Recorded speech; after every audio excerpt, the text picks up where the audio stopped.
Hey, we're back! I'm Rob from Aponte's Pizza Kitchen. We're in the final phase. This is exciting! Yay! I hope you're excited.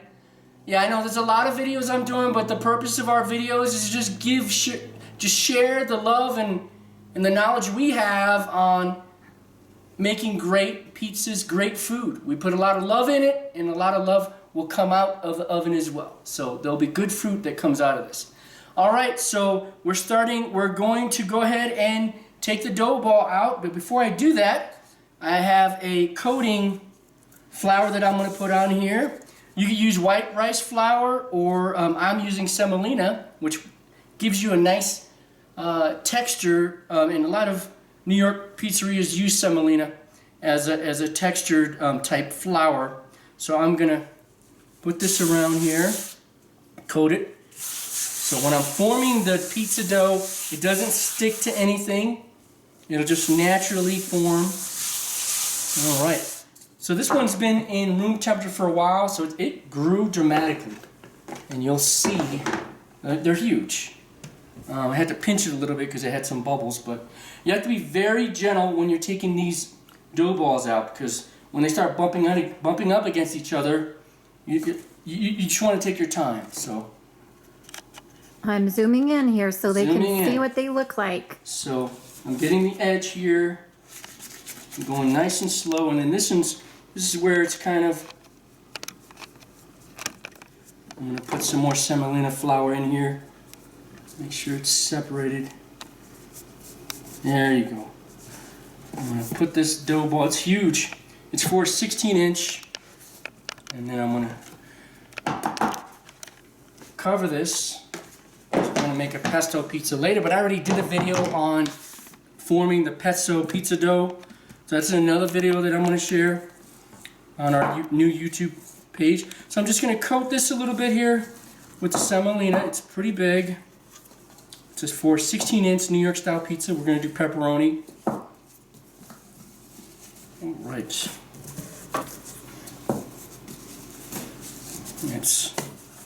This is oh, by the way, we didn't do a 24-hour fermentation. Friday we were kind of sluggish and not too energetic. So Saturday we decided to do a 48-hour fermentation. Usually that's a sweet spot anyway. The longer you ferment, the better and lighter, the more airy the crust is. Right, Christina? Yes. Okay, so 48 hours is my favorite flavor. yeah, it's okay. So I'm going to form the edge of the rim here, of the crust. There's some dough pockets here. You don't want too many bubbles here. So I'm going to push the air pockets towards the edge from the middle upward, but I'm always going to stop at the rim.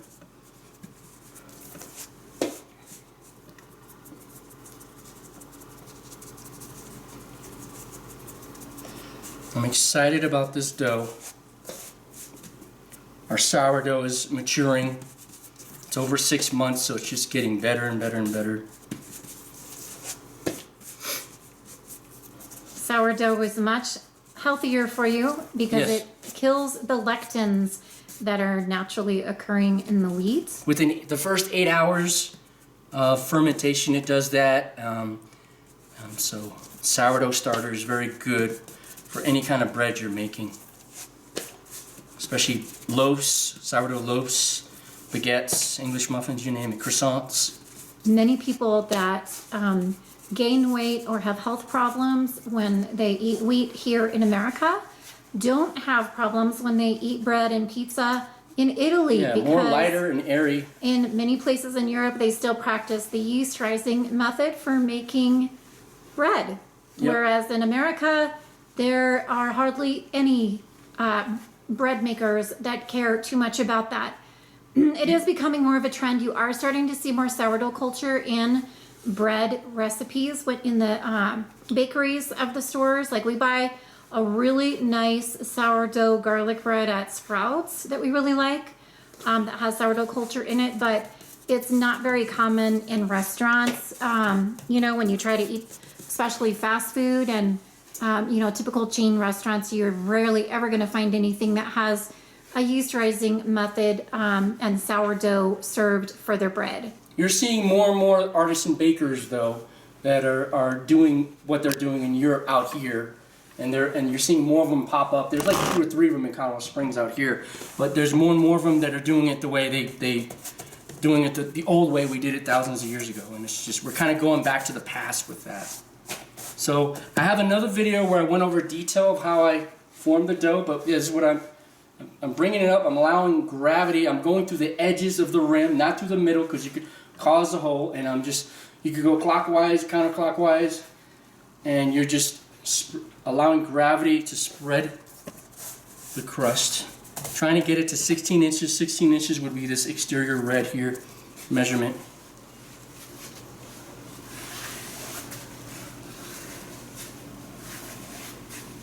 Or close to 16. And then usually when I put it on the pail, I do one final stretch on it. So if it's at 15, that's okay too, because then I'm accounting for that final stretch.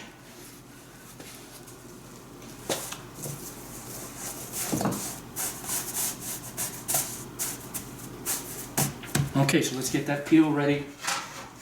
I usually coat the peel. I prefer to start out with a wooden peel so it's less likely to stick to it. But if you just stick with a metal one, you just gotta be more careful to make sure you coat that with some kind of flour so it doesn't stick. And I always do a shake test before I put it in the oven, because when it doesn't shake, when it doesn't move when you're shaking it, you could be in trouble. You might have to make an emergency calzone, and usually that doesn't turn out good. So.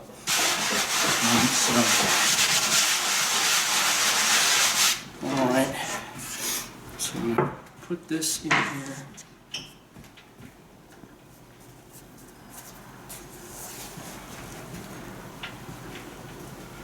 One final stretch here.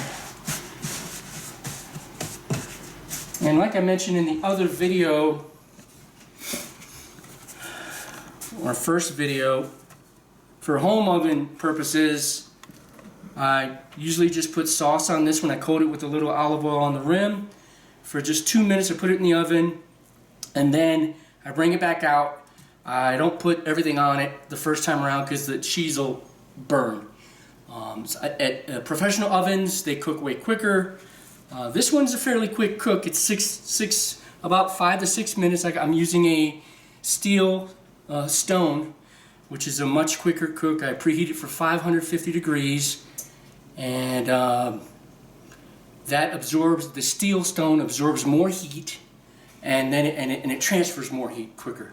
So I also have a ceramic stone. Those are good, but I graduated to that steel stone because it's just a much better way to cook, and it gives you that nice leopard style look that you get from professional wood-fired ovens that they do in Naples and out here when you go to the Napolitana Naples style pizza places. So.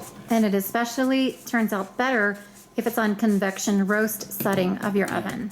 If you don't have a convection, that's okay. Just go ahead and do the broiler mode, like bring it up at a higher level and set it up to broiler mode to get the top part. It'll still work out. All right. All right, let's go ahead and coat the rim with extra virgin olive oil. It's a thin coating.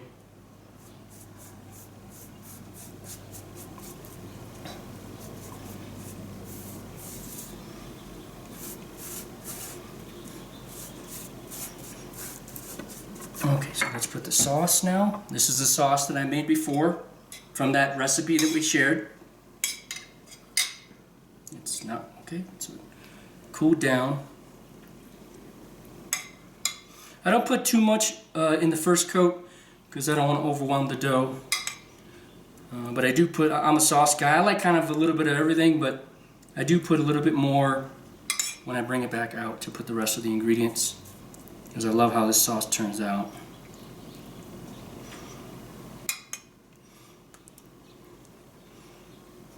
Towards the edges, you don't want to cover the edges. Where I form the edge is where I put the sauce.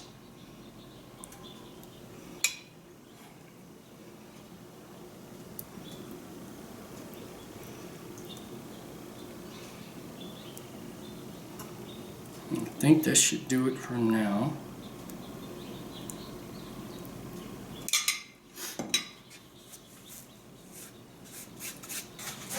Make sure it moves. Okay, I think we're good. I'm gonna drop it in the oven. And drop it on the edge. There we go. Give it 2 minutes. And at 1 minute is when I check it. I turn it a little bit. And then when I bring it out, I put the rest of the ingredients. So that while it's cooking, let's go over the cheeses. So for New York style pizza, it's typically a low moisture whole milk mozzarella block.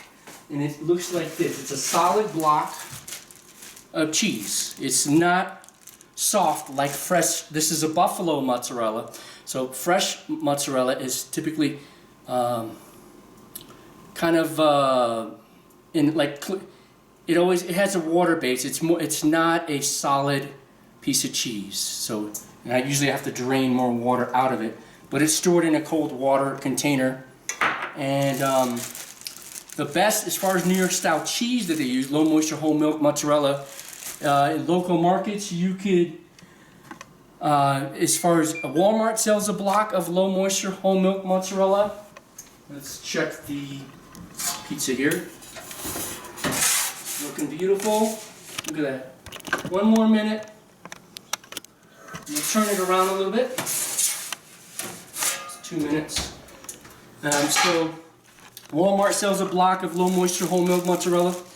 And Trader Joe's sells the best one. If you just have to go to stores to get them. Local supermarkets sell the boar's head low moisture whole milk mozzarella. It's usually at the meat counter or cheese counter. They have to cut them up for you. This is what that is. I just started using that. That's pretty good. The only thing is it's $8 or $9 a pound. The best one universally around the U.S. is called Grande. Grande whole milk mozzarella. And that's only available in Italian markets, local Italian markets, and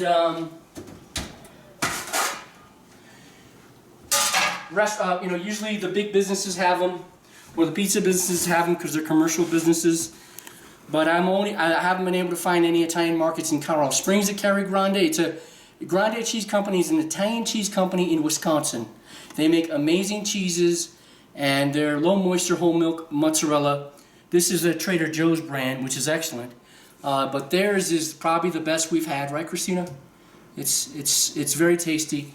The only places I've been able to find them outside of the Denver area, with some Italian markets there. But if you're unable to find that cheese, you could get Trader Joe's brand, which is very good. It has a little bit more salt, but not too much. And then you have Walmart sells a block. It has to be in a block. It has to say low moisture whole milk mozzarella, and then you have the boar's head that sells them in supermarkets.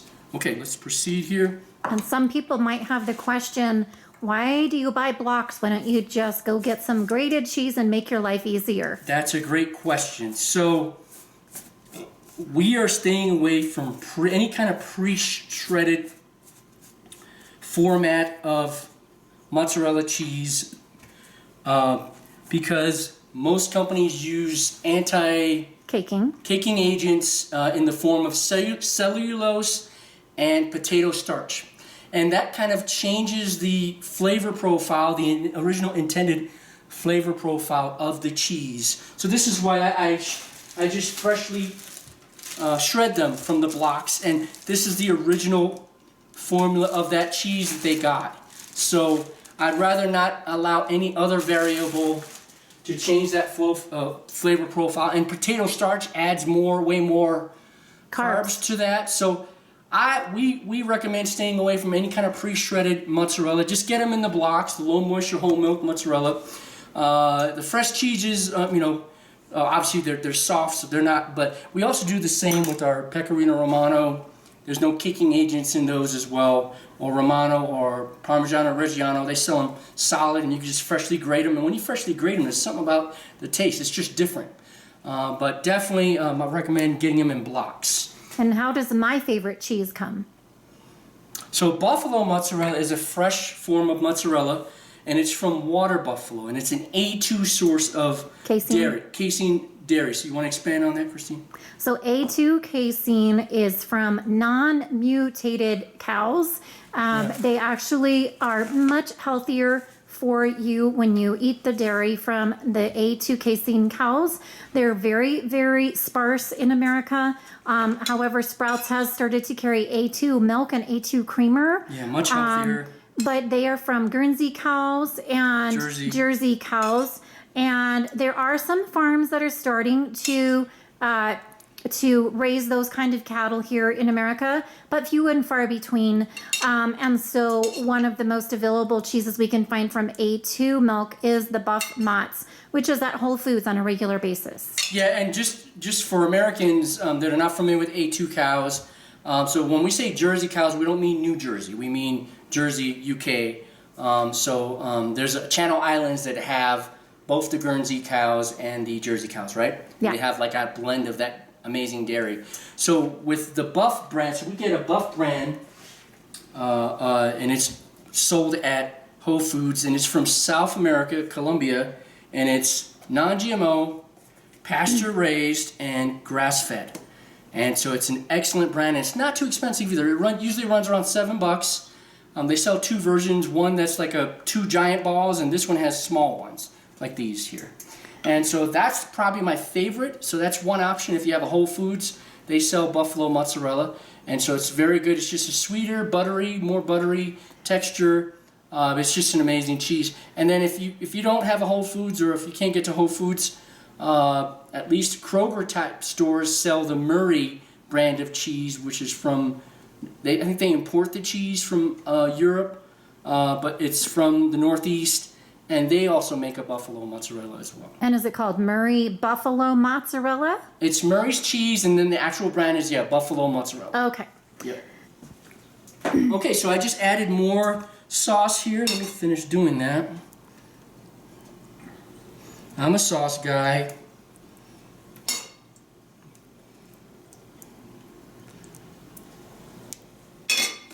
Okay, so now we're going to put some freshly grated Pecorino Romano.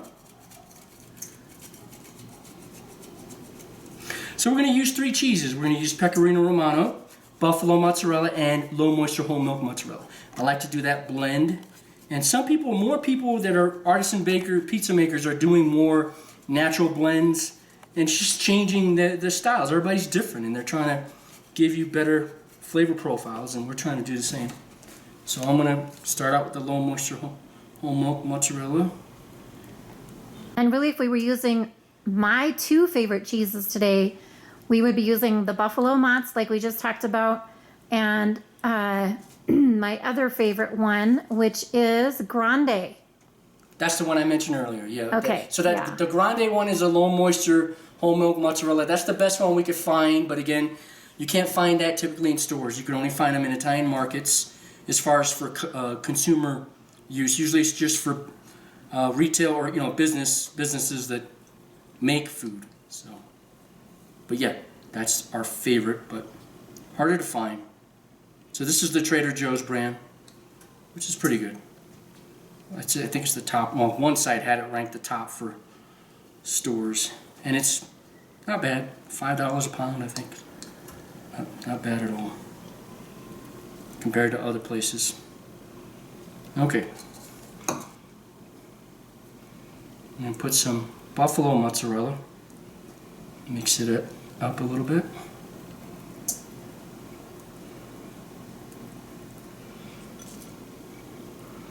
Buffalo Mott's doesn't have to be shredded.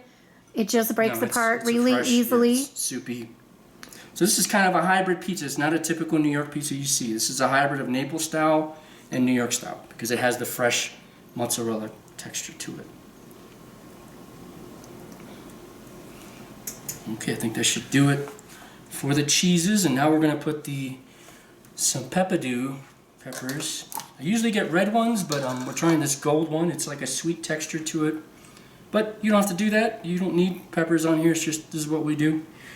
It smells very good. It has a sweet texture to it.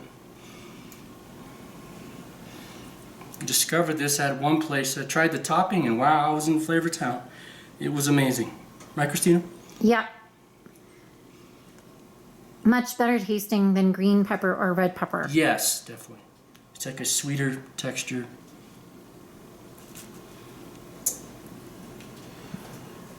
But peppadews. The red ones are my favorite. I haven't tried the golden ones, but it smells the same. I don't know if you smell it, Christina, but it smells very similar. It's kind of far. I think that's good enough here. All right.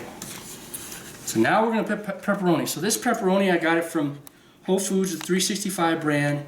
We still try to be health conscious, so I get any kind of whatever, it's Supersada, which is the dry aged ham cousin of pepperoni that's popular in Italy. Whatever dry aged ham we get, any kind of ham, bacon, whatever it is, we try to get them definitely non-GMO, or they definitely have to not have any nitrites or nitrates. So these have neither, and they have a nice spicy kick to it, but like not too spicy, but just a nice kick, right, Christina? Mm-hmm. Yeah. So I'm gonna put that, and it's what I do is I drizzle a little bit of olive oil on them, and it has that nice coiled up texture that you see in a lot of famous places, and it's nothing like it. It is amazing, especially when it's freshly done.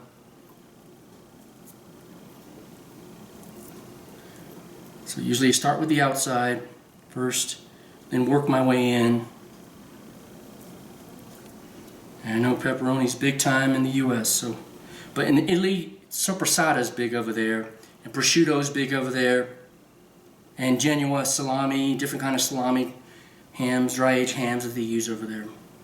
So once in a while we do have Supersada. That's excellent too. You like that one, Christina? Supersada? Yeah, Supersada is actually my preference for having a red sauce pizza, but my favorite actually is probably pesto sauce more than anything else, with things like artichokes and... You like prosciutto though, right? Yeah, I do like prosciutto a lot. Sometimes it has too much sodium, prosciutto, depending on what you buy. All right, I think we're good. So now... More olive oil? Huh? You're gonna drizzle olive oil over On the meat? Just a little bit, just to go on the meat, so when it chars up, it has that nice cup, like raised cup look and texture.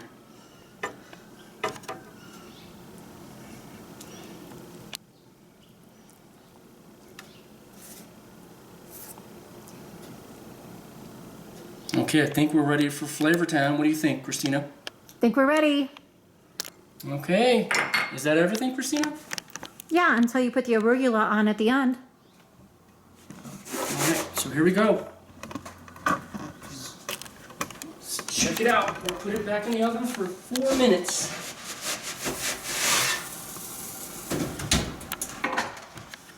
I'm going to check the status of it at 2 minutes. So this is the most exciting part, when you get to see it rising. It's just amazing. I don't know if you can see it from here, from there. You see the meats cooking, and the cheeses and the sauce, all that. Crust is very bubbly. It looks beautiful. And this is a 48-hour fermentation, so it should be very airy and very light, and should be a nice sweet crust. For me, the crust is the most important quality of a pizza, or any kind of bread. The crust has to be amazing. If the crust is not great, then the pizza's not great. So that's where I've graduated to, is just judging the crust, the light and airiness of the crust. Is it digestible? Did you ferment it? And that's where you get quality bread.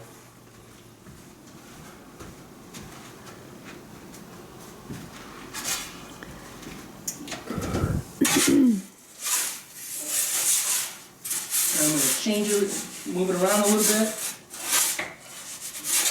There's usually different hot spots that you have to account for in the oven.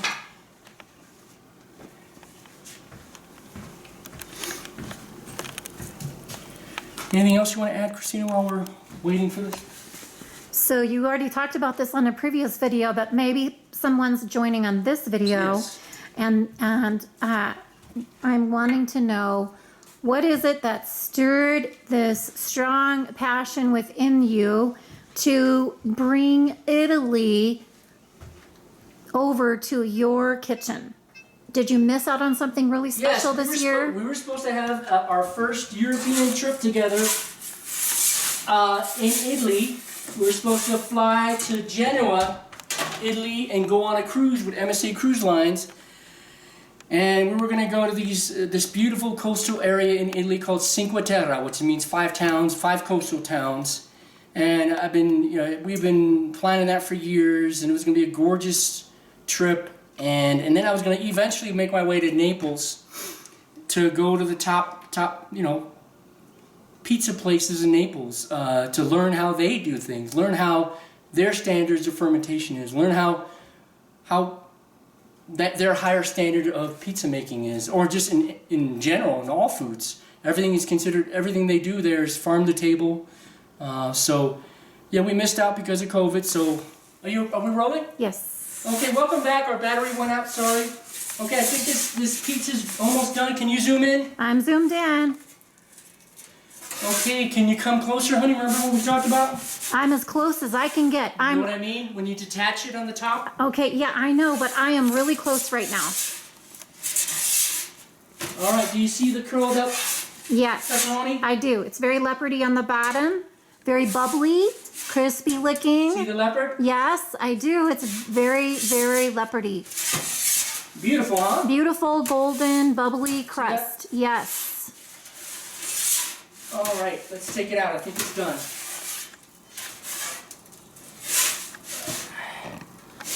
Okay. Not as thin as I wanted it to be, but it's pretty thin. But it's pretty good. You want to get closer and watch me cut it? Yep. Oh, I'm going to do a finishing cheese on it.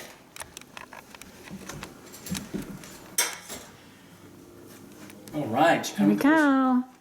Okay, so this is how beautiful. See how the pepperoni's curled up Yeah. with the oils? That's beautiful. It's going to taste amazing. So now I'm going to do a finishing Okay. cheese. It's Pecorino Romano. This is a technique that many people do. Add more flavor to the Flavor Town experience, right, Christina? Mm-hmm. As Guy Fieri would say from Diners, Drive-Ins, and Dives, Food Network. You haven't heard of it? It's a great show. Get a lot of ideas from different people he meets on that show. Okay, so now we're gonna. And we like putting arugula, but you could also put fresh basil on top of it as a finishing ingredient too. But explain why you would like arugula. I like both basil and arugula on the pizza, but I think that arugula is a nice touch since we already put fresh basil in the sauce. Yeah, just. And it adds a nice bitter type of peppery flavor on the top. And if you're having, bread and pepperoni and cheese, it's kind of always good to add a green. And Yeah. arugula is a really healthy, bitter type of lettuce to leafy kind of green to add. And it just gives it a healthier touch as well. And then what my preference is when he adds arugula is to top that off with some lemon balsamic vinaigrette. So All right, we're gonna cut the pizza. will you be adding the lemon balsamic vinaigrette today, Robert? I want you to taste the only concern I have is when you put too much of that, you lose the original flavor profile of the pizza. So if you want, I'd rather you taste this flavor profile first and then add it later. So you can because I want you to taste that original intent of what I'm making with the crust and the cheese and everything else. So I want you to taste the richness of everything that's made here. It has a nice crust. Then I want to show you the airy texture of the rim. So let's see if we have a good example. Now, a good test for quality, light, airy pizza crust is when you touch the rim, it bounces back. See that? It's very bouncy. They do this test in Naples, Italy. That is part of one of their requirements. When you touch the crust, when you touch that edge, very it comes bouncy. back. It's bouncy, it's light and airy. Okay, Christina, now it's the defining moment here. I want you to try this, and I'll grab the camera.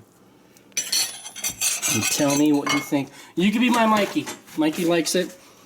Here we go. Okay. Okay. Getting myself a bite here. Make sure it's got some arugula on it. Yep. It's nice and crispy on the bottom, I can tell. Let's see. I can tell from the way that it crunches when I... Yeah, beautiful. It has that Bit leopard into look. it. Yeah, leopard style look.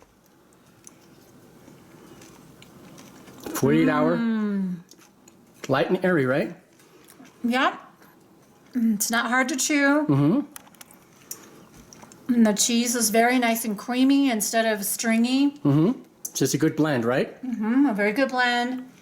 The sauce has a little bit of a sweet taste. I can taste it a little bit of that oregano in the sauce. Tomato sauce isn't too rich for somebody who really doesn't like tomato sauce too much. Mm-hmm. And A little bit of sweetness, right? yeah, What do you think of the pepperoni? yeah. I think the pepperoni's good. It got nice and curled up. Oh, that charred look. Isn't Yeah, that yeah. beautiful? I'm just gonna eat it the real way to eat a pizza instead of the polite let's do way. the New York style, yeah.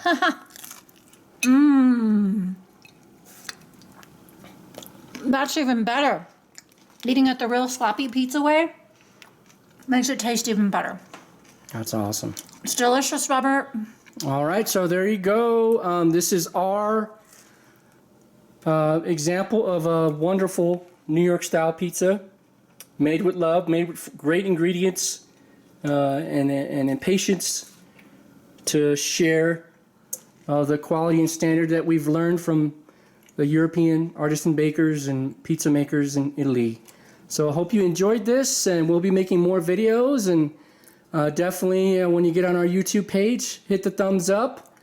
We're starting out new, so all right. So this, what one word would you say about this pizza?